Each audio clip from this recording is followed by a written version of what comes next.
Et le vestiaire? Des détails bizarres?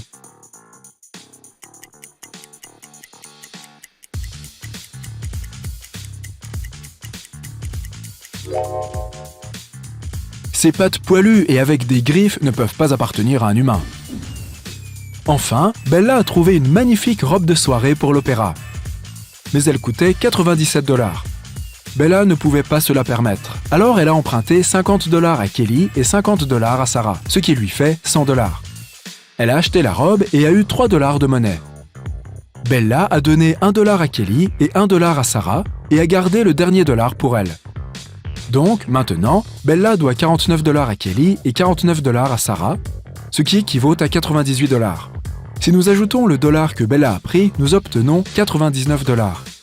Mais il manque un dollar. Où est-il?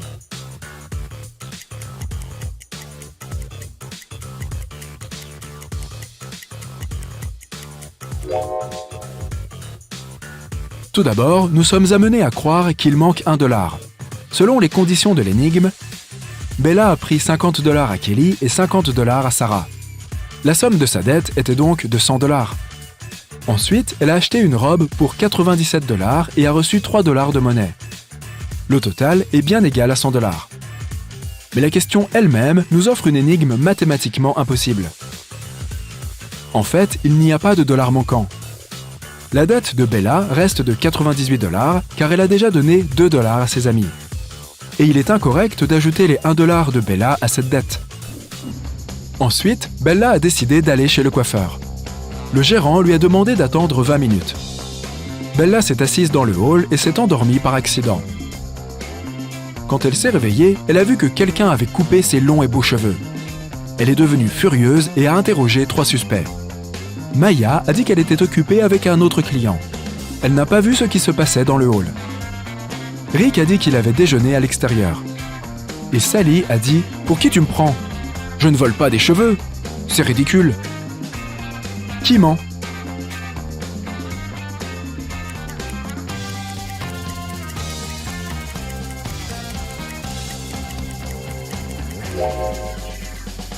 Maya et Sally ont toutes deux des cheveux coupés sur leurs vêtements, mais cela ne prouve pas leur culpabilité.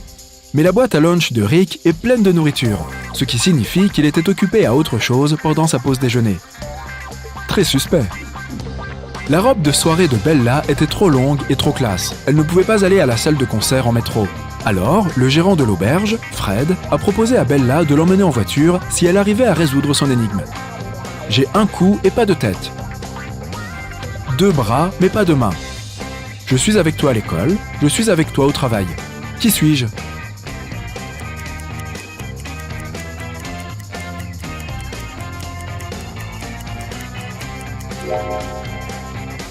La bonne réponse est une chemise.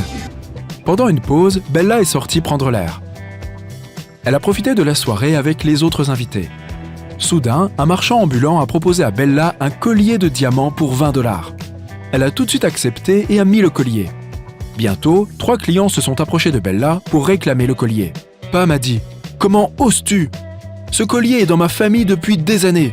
Je l'ai perdu dans les toilettes des dames. » Diana a dit « Cette pièce ressemble beaucoup à mon collier. Quelqu'un l'a volé alors que je me déplaçais dans la foule aujourd'hui. De toute façon, ma collection de bijoux est assurée. » Et Sheila a dit « J'ai remarqué que le collier avait disparu après avoir visité le buffet du 6e étage. Peux-tu aider Bella à rendre le collier à son vrai propriétaire ?»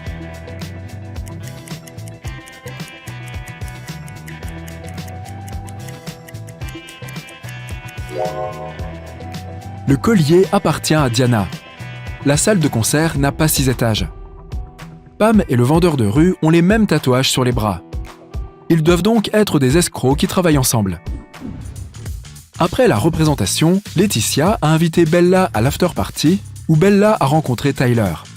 Il a prétendu être un violoniste célèbre et a montré à Bella des photos attestant de son luxueux train de vie.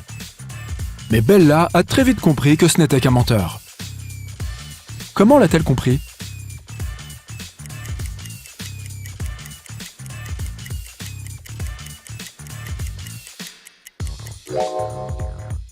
Regarde les arbres sur cette photo. Il est évident que le vent souffle vers la droite. En même temps, les cheveux de Tyler semblent être balayés vers la gauche. L'image a été photoshopée. Le lendemain matin, Bella est allée faire des courses. Comme elle n'avait pas beaucoup d'argent, elle a acheté seulement 2 articles, du fromage et du pain, et a payé 1,10 $ en tout. Le fromage a coûté 1 $ de plus que le pain. Combien a coûté le pain?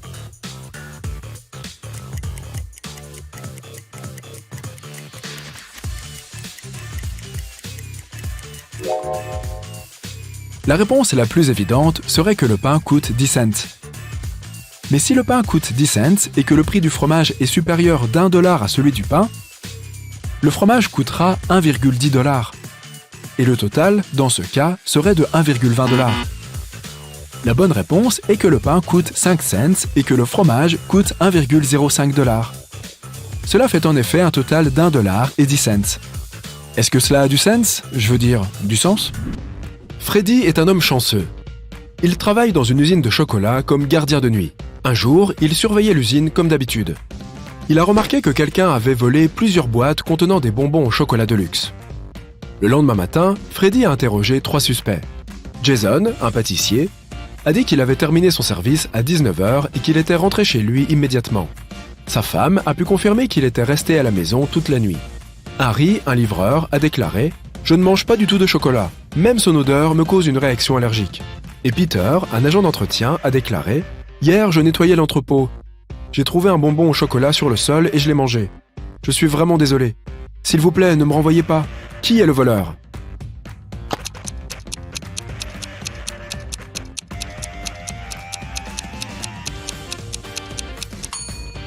C'est Harry.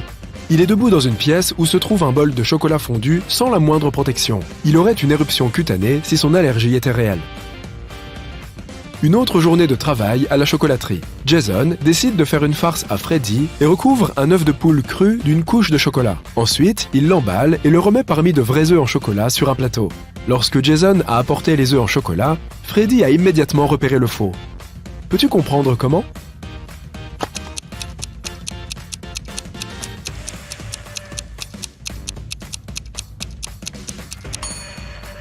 Les vrais œufs en chocolat sont creux à l'intérieur, donc ils roulaient partout sur le plateau quand Jason marchait.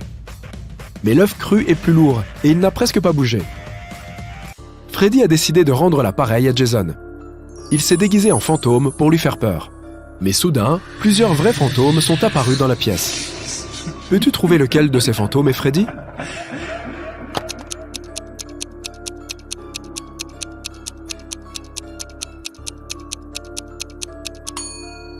C'est ce type là-bas. C'est le seul fantôme qui n'est pas du tout transparent. Un soir, l'usine fêtait son anniversaire. La direction a organisé une fête. Tous les employés ont participé à un concours de karaoké.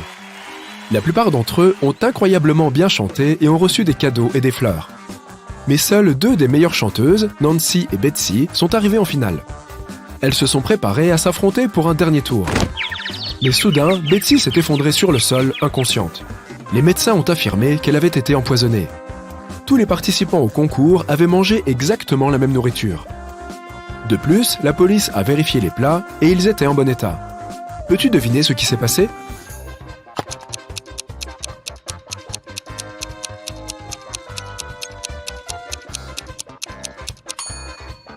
Quelqu'un a empoisonné les fleurs de Betsy.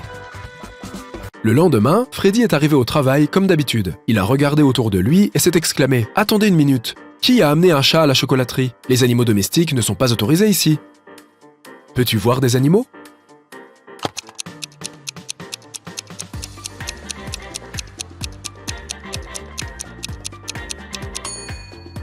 Le voici. Le chat a pris peur et s'est enfui dans une autre pièce. Freddy l'a suivi. Peux-tu le repérer maintenant?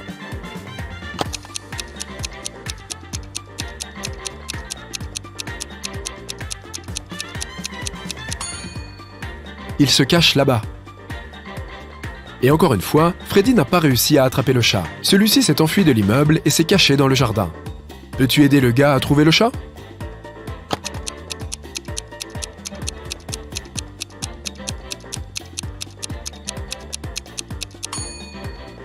Le pauvre animal est là-bas. Freddy décide de rapporter le chat chez son maître. Un vieil homme morose ouvre la porte du château. Freddy s'attendait à être récompensé pour avoir ramené le chat. Mais le vieil homme a éclaté de rire et a fermé toutes les portes de sortie. Puis il a dit « Si tu réussis à accomplir 3 tâches que je te donnerai, tu recevras 1 million de dollars. Mais si tu échoues, tu resteras dans mon château pour toujours. Voici la première tâche. Aide-moi à trouver mes lunettes parmi tous ces légumes. Peux-tu aider Freddy ?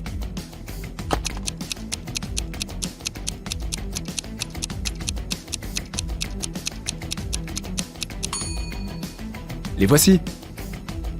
La tâche suivante, demandée par le vieil homme, était de préparer une potion et de la réaliser dans le bon ordre. Il a donné cette recette à Freddy. Tu peux aider le gars ?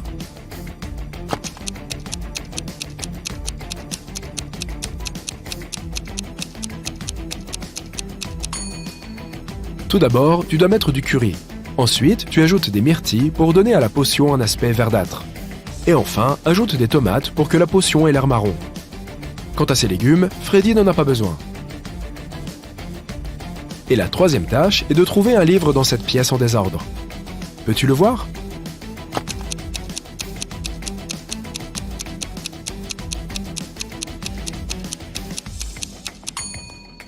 Il est à moitié caché dans le canapé. Après le dîner, Brad et Betty sont allés se promener dans le parc. Ils étaient tellement concentrés l'un sur l'autre qu'ils se sont complètement perdus. Ils ont commencé à chercher une sortie et sont arrivés à un croisement bizarre. Il y avait 4 routes différentes. Chaque route avait un panneau, mais les panneaux n'avaient pas de mots. Pourtant, Brad et Betty savaient quel chemin prendre. Et toi ?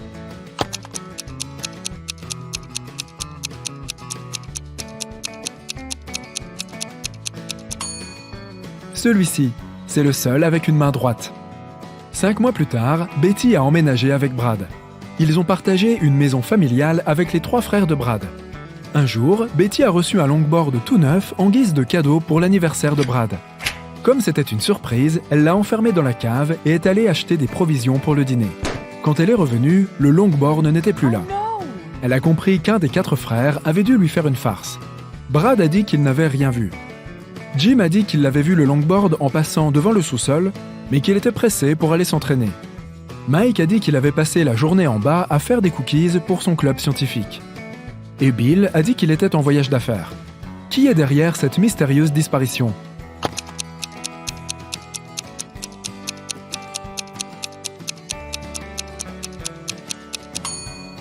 Jim, Betty avait fermé la chambre à clé.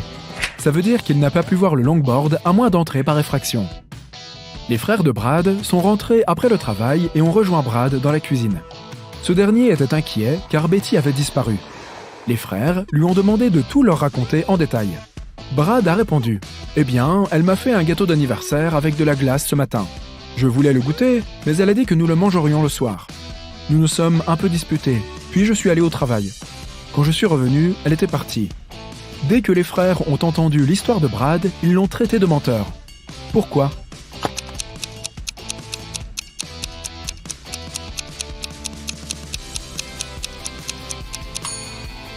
Il a dit que Betty avait fait ce gâteau dans la matinée. Alors, pourquoi la glace n'a pas encore fondu ? Brad a trouvé un travail comme professeur de chimie. Attends, qui a volé son argent ? Brad a trouvé les empreintes d'une seule personne sur le portefeuille, les siennes. Il a interrogé ses 3 collègues. Jennifer, la prof de maths, a dit qu'elle avait déjeuné. Becky, la prof d'histoire, a dit « Je ne me sentais pas bien hier, alors je suis rentré plus tôt. » Et Sam, le professeur d'anglais, a dit qu'il était en train de corriger les devoirs de ses élèves dans sa classe. Qui est le voleur ?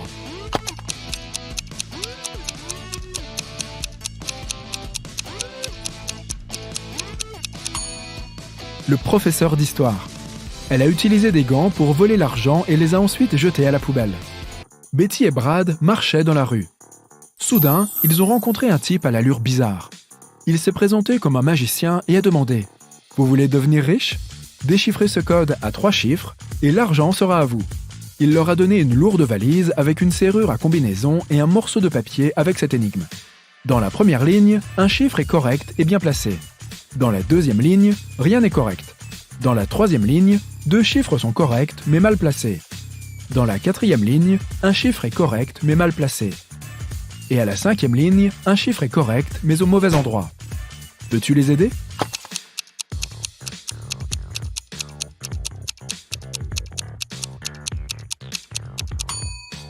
Tu peux utiliser différentes approches pour résoudre cette énigme. Le plus simple est de commencer par l'énoncé B. Aucun de ces chiffres n'est correct. Nous pouvons donc exclure les chiffres 5, 3 et 0. Dans l'énoncé C, on nous dit que 2 chiffres sont corrects mais au mauvais endroit. Nous pouvons en conclure que les chiffres 1 et 7 figurent dans le code final, mais nous ne connaissons toujours pas l'ordre. Examinons maintenant les énoncés D et E. Dans les deux cas, un chiffre est correct mais au mauvais endroit. Nous savons déjà que le 7 est dans le code. Cela signifie que le chiffre restant ne peut pas être 6. Il doit donc s'agir de 8. Regarde à nouveau l'énoncé A. Puisque le chiffre correct est le 8, il doit être correctement placé. Dans l'énoncé C, nous avons 2 chiffres corrects, mais ils ne sont pas à la bonne place. Comme la troisième position du code est déjà occupée par le 8, nous n'avons qu'une seule possibilité. Le 7 doit être placé en premier et le 1 en deuxième. Le code correct est donc 718. Brad et Betty ont ouvert la valise. Elle contenait 50 millions de dollars. Ils ont quitté leur emploi et sont partis en vacances immédiatement. Ils se sont enregistrés dans un hôtel de luxe et sont allés dans leur chambre pour se reposer après un long vol épuisant.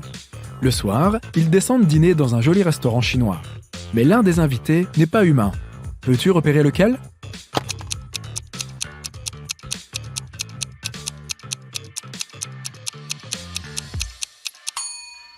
Regarde de plus près l'assiette de ce gars. Ça ne ressemble pas du tout à de la nourriture humaine.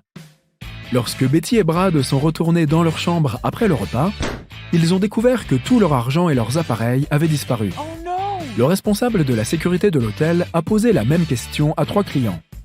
Qu'avez-vous fait au cours des 2 dernières heures? Dan a dit qu'il avait passé toute la soirée dans la zone de la piscine. Courtney a dit qu'elle avait passé du temps dans sa chambre avec ses copines et qu'elle n'avait rien à voir avec le vol. Et Henry a dit qu'il revenait d'une fête dans une autre partie de la ville. Qui est le voleur?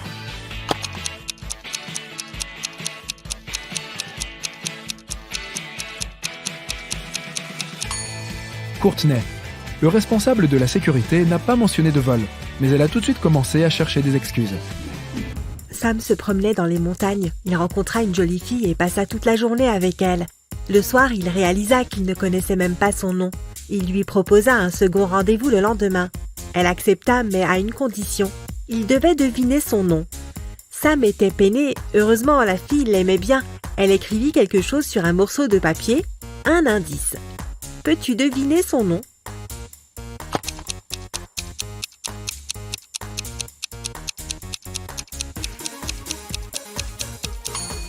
Ignore les chiffres et concentre-toi plutôt sur les lettres. Ensemble, elles forment le nom Regina. Sam décida de louer une cabine au bord d'une superbe plage déserte. Il appela Regina pour l'inviter à le rejoindre, mais elle déclina à regret, se plaignant de s'être cassé la jambe.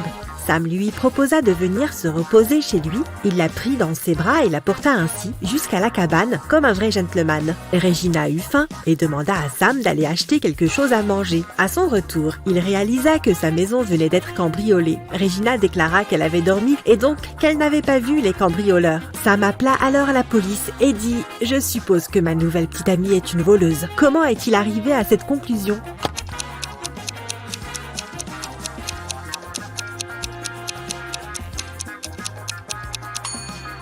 Jette un œil sur le plâtre. Au début, il est sur la jambe droite, mais maintenant il est sur la gauche. La police a arrêté Regina. Ils ont également mis 3 suspects en détention. Jacques expliqua qu'il promenait son chien dans les environs. Bill affirma qu'il prenait des photos pour son blog et Fred assura qu'il surfait tous les jours sur cette plage. Pouvez-vous deviner lequel d'entre eux était le complice de Regina au cours du cambriolage ?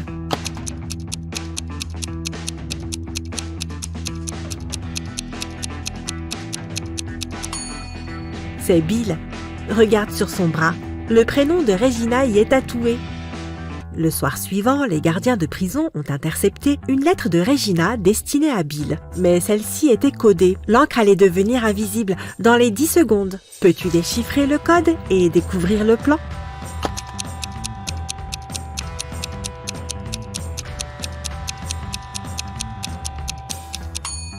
Il est écrit « Évasion ce soir ».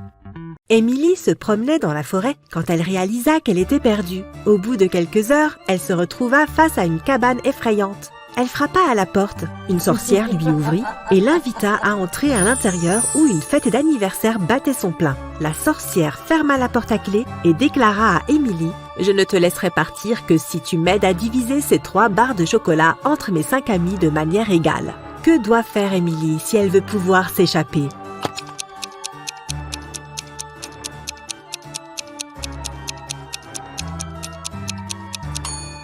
Eh bien, elle devra casser chacun des morceaux de chocolat en 5 parts. De cette façon, chacun aura 3 portions au total.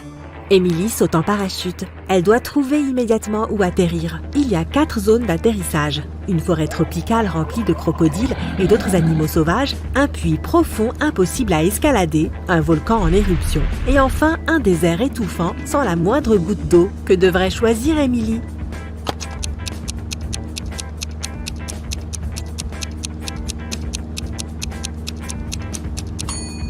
La dernière option. Regarde attentivement l'image. Il y a une ville à proximité. Émilie a rencontré Sam sur Internet. Ils ont sympathisé et ont convenu de se voir en personne.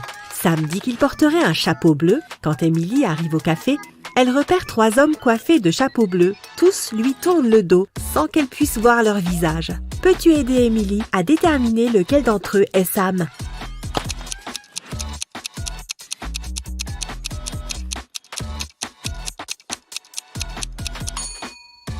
Regarde le miroir sur le mur. Le premier homme a une alliance, le deuxième porte l'uniforme du café, c'est probablement un des serveurs et non un client.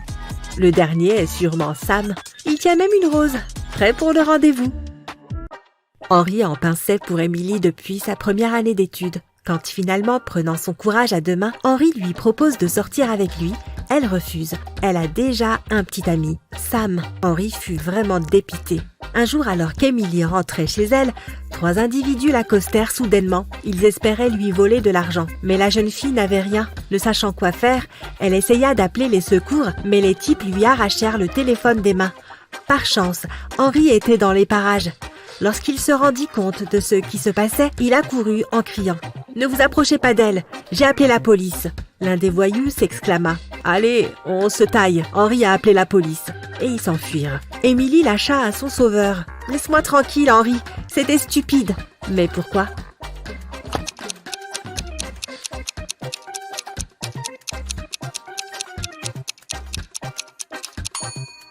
Émilie a réalisé que c'était un coup monté. Sinon, comment ces gars pouvaient connaître le nom d'Henri? Sam voulait offrir à Émilie un cadeau parfait pour le nouvel an, mais il n'avait absolument aucune idée de quoi lui offrir. Il décida de voir ce qu'elle avait enregistré récemment dans son cyberpanier de courses en ligne. Quand Émilie alla prendre une douche, Sam se faufila dans sa chambre et alluma l'ordinateur. Un mot de passe était requis, mais Sam ne le connaissait pas. Par chance, une note à côté de l'ordinateur indiquait 7337. Sam l'essaya aussitôt sans résultat. Quel est le mot de passe?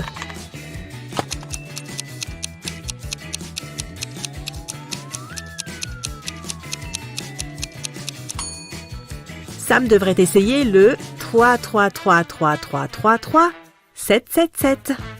Voilà. La porte s'ouvre avec un déclic, et Emma se retrouve dans une grande pièce éclairée par des milliers de torches. Il y a beaucoup d'or, mais elle n'a besoin que de la coupe dont la sorcière lui a parlé. Dans un coin, il y a un coffre. Emma l'ouvre et y trouve 2 coupes. L'une d'elles est la véritable coupe magique. L'autre est une fausse coupe venue du futur. Peux-tu trouver quelle coupe est l'original?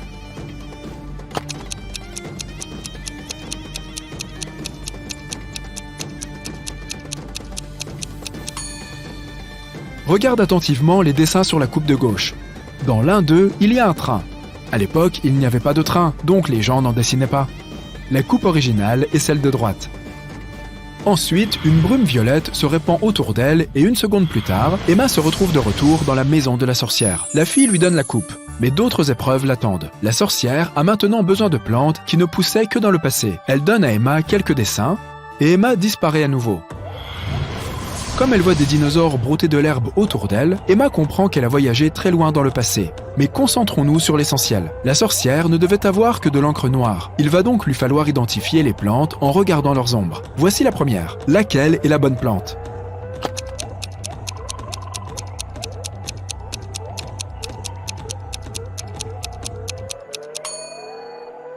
Oui, la voici. La suivante. Peux-tu la repérer?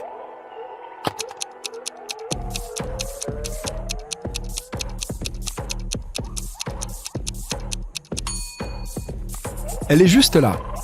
Tu te débrouilles très bien. Peux-tu trouver la troisième?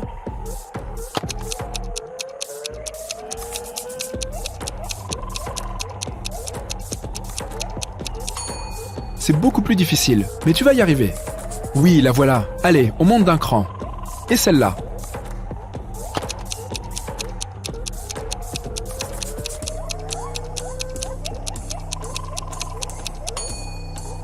La voici. Encore une et Emma va... Oh non, le dessin a disparu. Un animal très rapide vient de lui arracher des mains. Emma doit le suivre. Sais-tu de quel côté la créature est partie?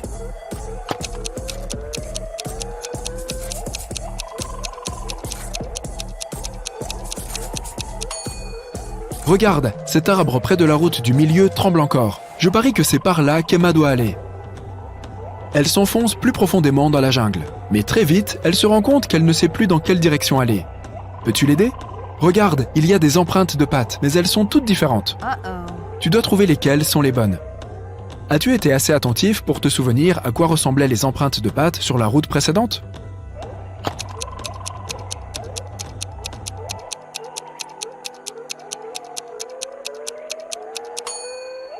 Oui, les voilà. Emma doit donc prendre le chemin de gauche. Et voilà la bête. Heureusement, il ne s'agit pas d'un très gros dinosaure. Et puis, il ne mange pas les gens.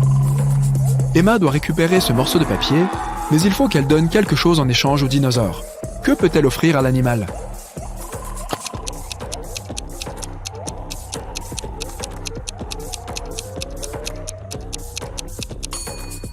Notre ami ne sait pas ce que mange ce dinosaure, mais il avait l'air pas mal intéressé par ce morceau de papier. Emma a déjà trouvé les 4 premières plantes. Alors, elle n'a plus besoin de ses dessins. Et 4 bouts de papier au lieu d'un semble une très bonne affaire pour le dinosaure. Problème résolu. Allez, une dernière plante. Peux-tu la trouver?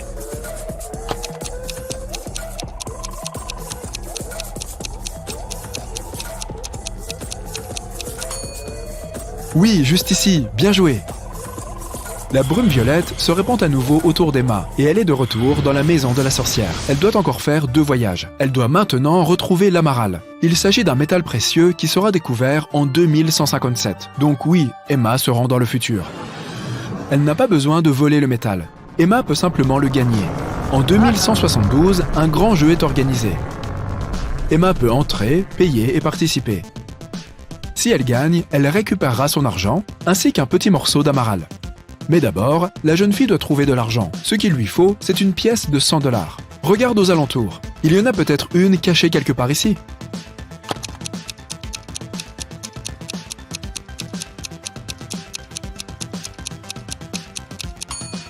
Oui, il y a une pièce près du banc. Quelqu'un a dû la perdre. Mais j'imagine qu'Emma peut l'emprunter. Elle la remettra à sa place si elle gagne le jeu. Tandis qu'Emma se dirige vers l'emplacement du jeu, elle remarque quelque chose de bizarre. Peux-tu dire lequel de ces joueurs n'est pas humain?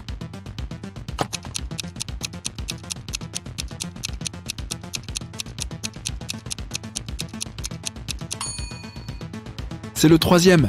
Regarde, il a des jambes vertes, alors que les 2 autres portent simplement des bottes. Emma insère la pièce et le jeu commence. Waouh, quelle chance! La première épreuve porte sur la culture pop du début du XXIe siècle. Emma doit deviner des titres de films à partir d'emoji. Voici le premier. Quel est ce film?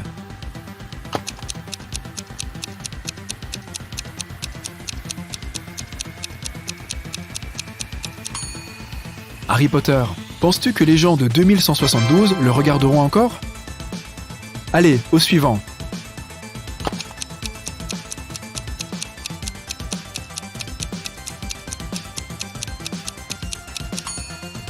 Très bien, c'est Pirates des Caraïbes. Océan bleu, sable doré, palmiers verdoyants, fruits frais, cet endroit est comme un paradis. C'est super que Luke soit enfin parti en vacances. Il prend le soleil, boit des cocktails et profite de la vie. Une journée parfaite. Peut-être trop parfaite. Le sourire de Luke disparaît, rien n'est réel. 2 signes indiquent que Luke rêve en ce moment. Quels sont ces signes ?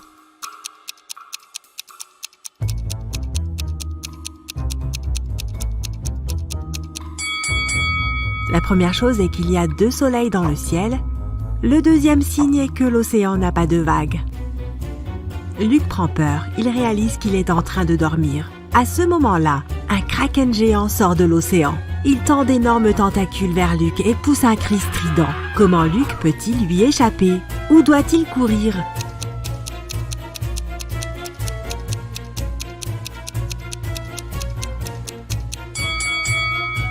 Nulle part. C'est un rêve et le kraken peut aider Luke à se réveiller. Le monstre l'attrape et...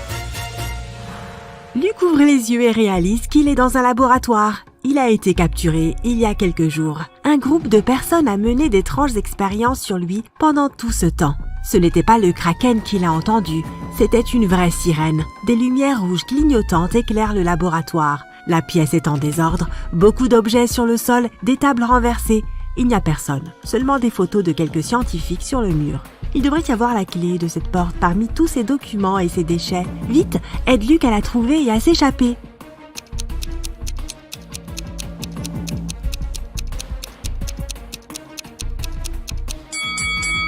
Et la clé n'est pas cachée ici. On n'en a pas besoin, la porte n'est pas fermée, tu vois. Luke est sur le point de quitter le laboratoire. Mais attends, que doit-il emporter avec lui ? Regarde dans la pièce, il ne peut prendre qu'un seul objet.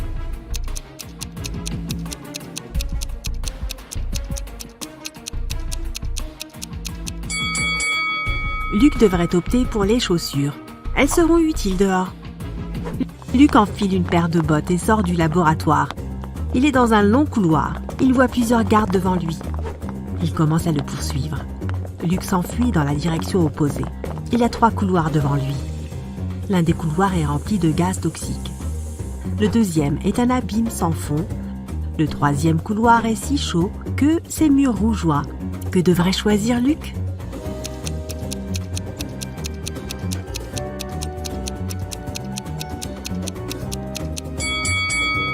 La deuxième salle avec le gouffre. Tu vois comment la lumière se reflète dans l'abîme ? Ça veut dire qu'il y a un sol en verre qui le recouvre et Luke peut marcher dessus. Luke traverse le deuxième hall et se retrouve piégé. Plusieurs gardes se tiennent ici et tout le monde le regarde. Il semble qu'il n'y ait aucune chance de sortir. Mais attends une minute, les gardes ne sont pas dangereux. Pourquoi ?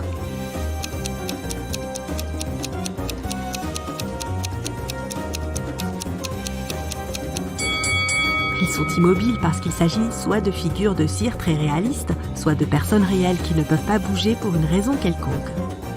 Luke quitte la pièce et maintenant il est à nouveau dans un long couloir. Les portes se ferment derrière lui. Des gardes se précipitent dans sa direction depuis le hall et des médecins courent dans l'autre sens. Que doit faire Luke ? Vite, vite, aide-le avant qu'il ne le remarque.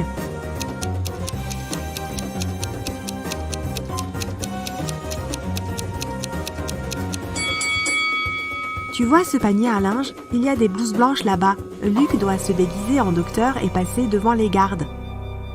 Luke franchit l'une des nombreuses portes et se retrouve dans une grande salle d'expérimentation. C'est ici qu'ils gardent leurs sujets d'expérience. Il y a plusieurs cellules verrouillées, avec des gens assis à l'intérieur. Il demande à Luke de les libérer. Malheureusement, il ne peut libérer qu'un seul prisonnier. Mais qui ? Un loup-garou est enfermé dans cette cellule.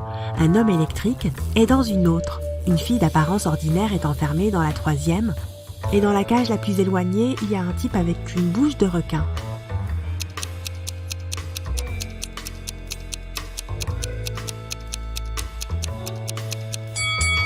Luke devrait sauver la fille. Allons, tous les autres prisonniers sont des monstres effrayants. Tu t'attendais à un piège ? Parfois, la réponse la plus simple est la meilleure. Luke ouvre la cellule. La fille s'appelle Jessie, mais elle ne veut pas aller avec Luke. Elle ne lui fait pas confiance. Pourquoi ?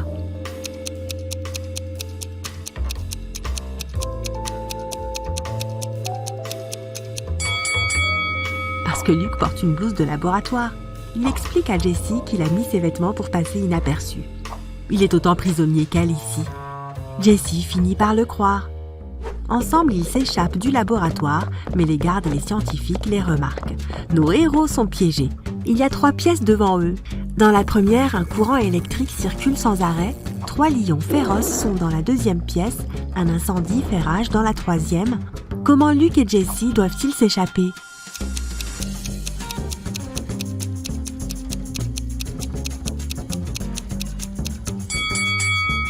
Ils n'ont pas besoin d'entrer dans une de ces pièces. Dans le couloir au-dessus d'eux, il y a une trappe de ventilation ouverte. Ils s'entraident pour y accéder. Regarde attentivement l'image. Peux-tu dire quel prisonnier est riche ?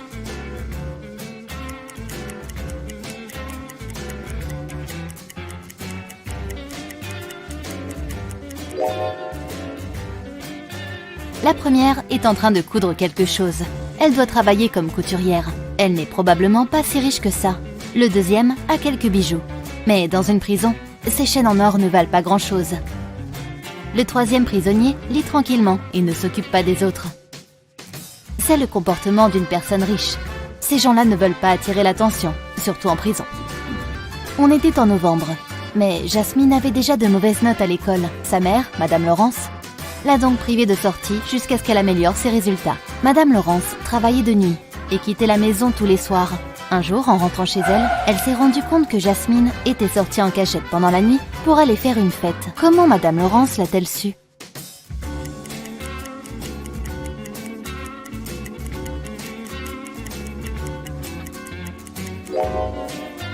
C'était l'automne. La voiture était garée sous un arbre. Mais contrairement aux autres voitures de leurs voisins, la leur n'était pas couverte de feuilles. Cela signifie que Jasmine venait de rentrer chez elle après sa petite escapade nocturne. Valérie se promenait dans une forêt quand elle est tombée sur un manoir immense et effrayant. Quand elle est entrée, la porte s'est verrouillée derrière elle. C'était la maison d'un vieux magicien. Il n'aimait pas que des inconnus pénètrent dans son manoir. Peu après, Valérie a vu 3 boissons sur une table. La jaune permettrait à notre amie de vivre pendant 1 mois sans eau ni nourriture. La violette la réduirait à la taille d'un index pendant 1 heure. La bleue lui donnerait la force d'un lion pendant 1 demi-heure. Laquelle devait-elle boire ?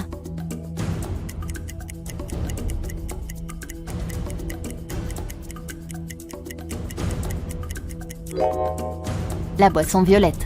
Elle deviendrait minuscule et pourrait s'échapper par la petite porte du chat. Emma se promenait dans la forêt et elle s'est perdue. Peu après, elle a trouvé la maison d'une sorcière. Elle est entrée, a caressé le chat et a demandé si la sorcière pouvait l'aider à rentrer chez elle. La sorcière venait d'acheter un nouvel ordinateur portable et son mot de passe se composait de 3 chiffres. Elle a demandé à Emma si elle pouvait deviner le code. Emma a donné 4 séries de chiffres. 357, 902, 907, 954. Et bien sûr, aucune n'était la bonne. Mais la sorcière lui a donné un indice. Chacune des séries données par Emma comportait un chiffre correct et se trouvait exactement au bon endroit. Quel est le bon code ?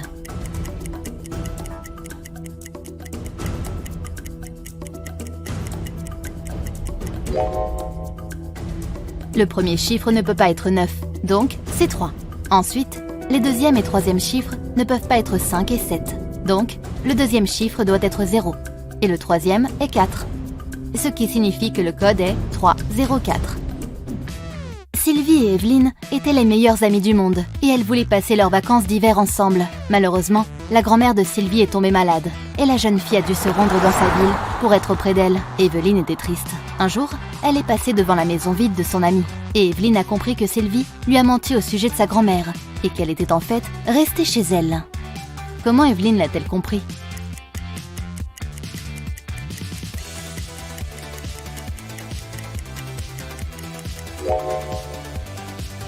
Regarde, il a neigé ce jour-là, mais il n'y a pas de neige devant la maison de Sylvie. Cela signifie que celle-ci est sûrement là. Madame Riviera, une prof de mathématiques, était en train de corriger les devoirs de ses élèves. En travaillant, elle est tombée sur 2 copies très similaires. La prof a compris qu'une de ses élèves avait copié le travail d'une autre, car les erreurs étaient les mêmes sur les 2 feuilles. La feuille de droite est celle de Martine, et celle de gauche appartient à Maëva. Peux-tu dire qui a copié le devoir de l'autre ?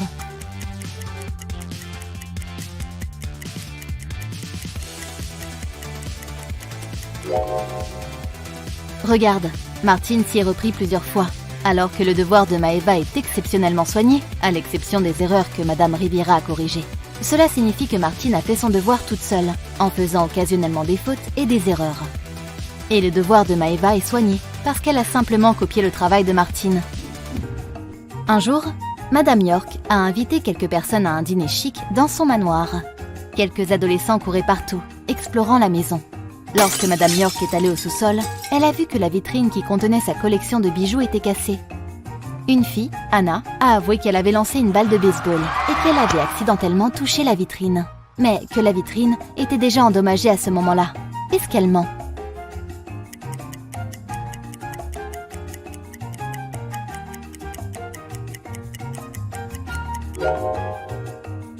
La fêlure causée par la balle de baseball doit être celle qui se trouve à droite. Si la balle de baseball avait été la première chose à fêler le verre, les fissures s'étendraient jusqu'au cadre de la vitrine.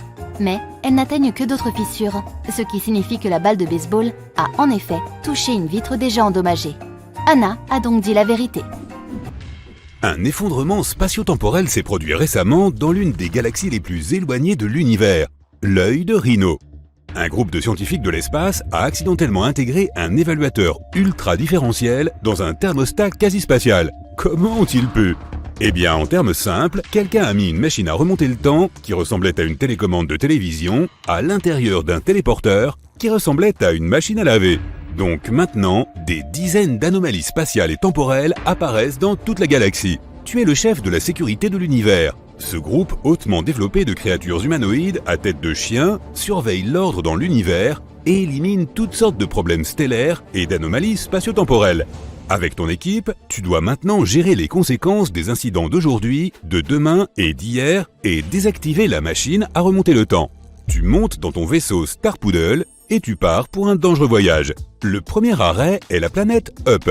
Là, toutes les formes de vie intelligentes et non intelligentes se déplacent verticalement. Toutes les personnes, animaux et autres créatures étonnantes se déplacent uniquement vers le haut, en gravissant des escaliers sans fin. C'est là qu'est apparu un objet étranger venu d'une autre galaxie et d'un autre temps. Trouve quelque chose ou quelqu'un qui n'est pas de ce monde.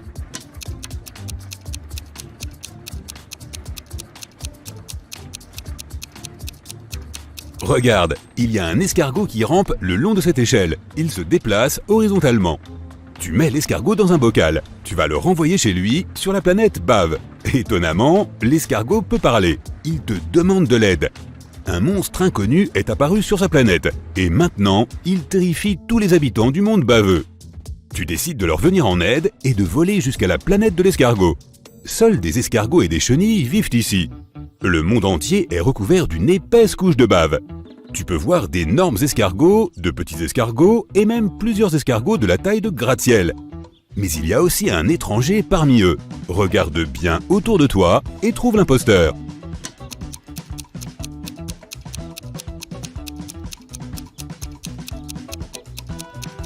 Parmi les coquilles d'escargot, tu remarques la coquille d'un petit Bernard l'ermite. Elle ressemble à n'importe quelle autre coquille d'escargot, mais une paire de pinces en sort.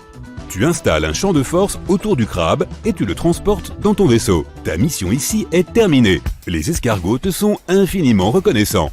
Ta prochaine tâche est de sauver la planète Stérilium. C'est la planète la plus stérile de tout l'univers. Il n'y a aucune saleté, aucun microbe et aucune bactérie. Des cristaux volants à un œil habitent ce monde pur et stérile. Ils ne peuvent pas parler car ils n'ont pas de bouche, mais ils communiquent par télépathie. Ton cerveau reçoit un signal de leur part. Les cristaux demandent de l'aide. Une énorme météorite s'approche de la planète Stérilium et tu dois la détruire. Tu ne peux pas atterrir sur la planète car tu pourrais y amener des microbes. Au lieu de cela, tu t'approches de l'astéroïde et tu scannes sa composition. Tu découvres que l'astéroïde vient d'un univers parallèle. Il est composé de sucre. Tu dis aux cristaux qu'ils n'ont pas besoin de s'inquiéter et tu t'envoles de l'astéroïde sans rien faire. Pourquoi es-tu sûr que rien de mal n'arrivera à Stérilium ?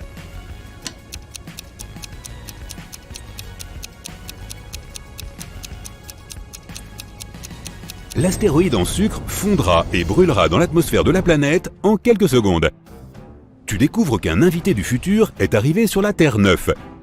Les technologies sur cette planète ne sont pas très développées. Même le moteur à vapeur n'a pas encore été inventé. Tu décides donc d'accomplir ta mission secrètement. Tu arrives dans un champ et tu vois 3 fermiers. Ils marchent sur la terre labourée et portent des légumes. L'un d'eux est un fermier du futur. Mais qui?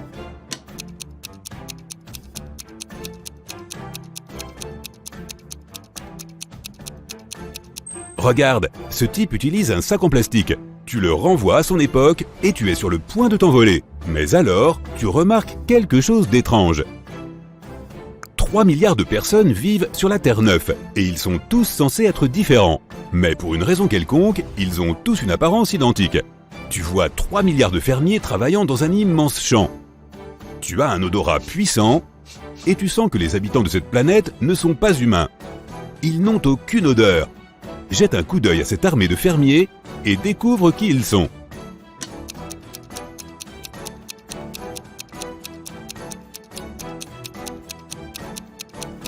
Ce sont tous des hologrammes. L'un des fermiers clignote, tu vois? Mais pourquoi quelqu'un créerait-il une si grande illusion d'optique? À ce moment, tous les agriculteurs, la terre, les arbres et l'herbe commencent à vaciller. Le monde entier autour de toi disparaît. Tu es maintenant dans une petite pièce blanche. Ton visage devient un visage humain. Ta bouche est couverte d'un bandage, tu ne peux donc pas parler. Ta combinaison spatiale se transforme en une chemise grise. La porte s'ouvre et un grand type en blouse blanche entre. Il te donne une serpillière et un seau d'eau. Il te dit « lave la pièce » et il repart. Tu ne te souviens pas qui tu es ni comment tu es arrivé ici. Tu dois découvrir ce qu'il se passe.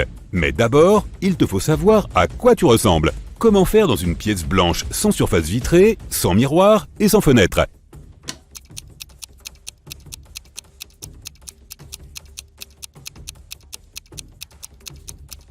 Regarde l'eau dans le seau.